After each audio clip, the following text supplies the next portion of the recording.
Tell me a little bit about the group that got at this table to make that happen. It really was a grassroots effort. I remember when we had Secretary of Transportation Elaine Chao come out, and we did a presentation out at South Bend Airport with Senator Young.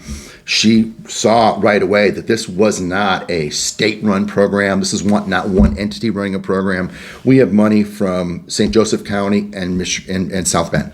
They funded the St. Joe function, or portion of the project. LaPorte County threw in money, and so did Michigan City. In Porter County and in Lake County, the Regional Development Authority jumped in and put money into the project. Then we have state money, and then we have federal money.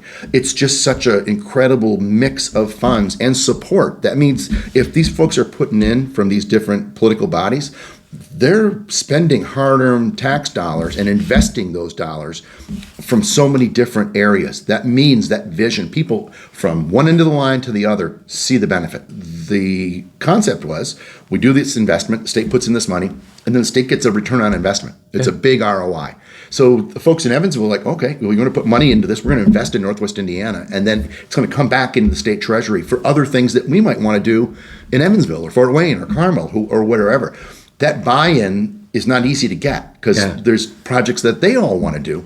So we had this broad-based local mayors, council folks. So in Michigan City, we got an agreement to run right down the middle of the street in Michigan City. And for the last couple of years, it's been a fair amount of disruption. I mean, our motto is pardon our dust. Yeah. We closed 20 grade crossings. There were 33 grade crossings in Michigan City. 20 of them got closed. There's still 13 of them that are opened up in a 2-mile area, but that's change. Yeah. Change is not always easy.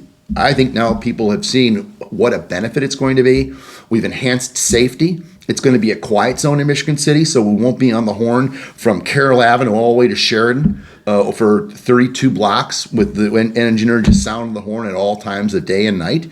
So we've increased safety. We are going to increase improve the quality of life by reducing the horn volume, and then the train asset is going to be huge. Yeah. So, let me also mention, for the South Shore employees, it's a remarkable time.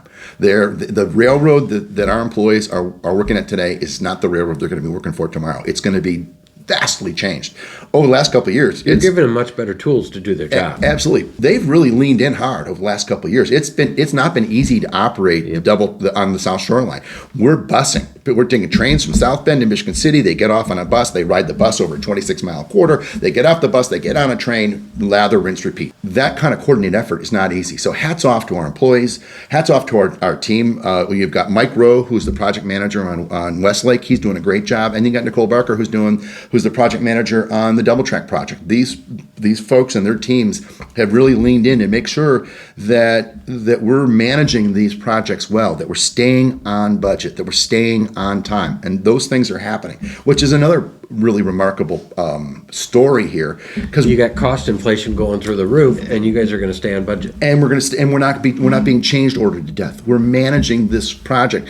Again, between these two projects, it's $1.6 billion of construction projects of enormous size when we were used to managing $20 million.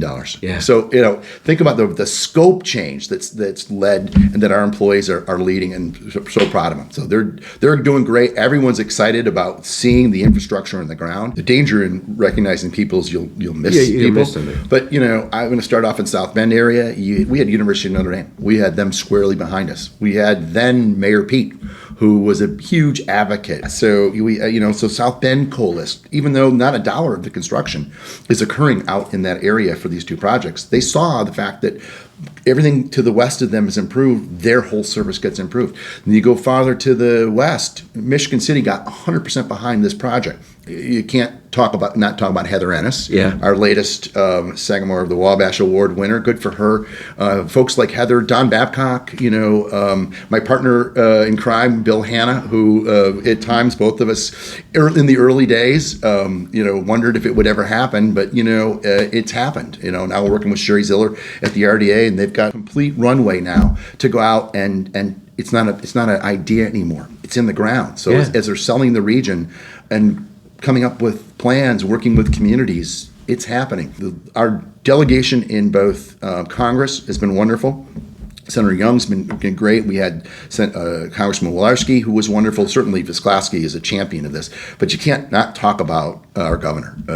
Holcomb has been incredibly supportive and made Westlake and Double Track part of his vision when he first ran for his first term.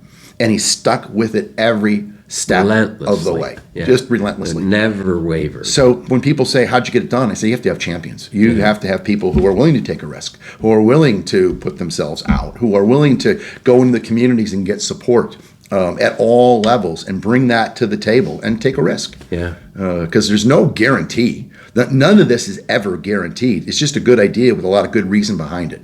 But it looks like it's going to pan out.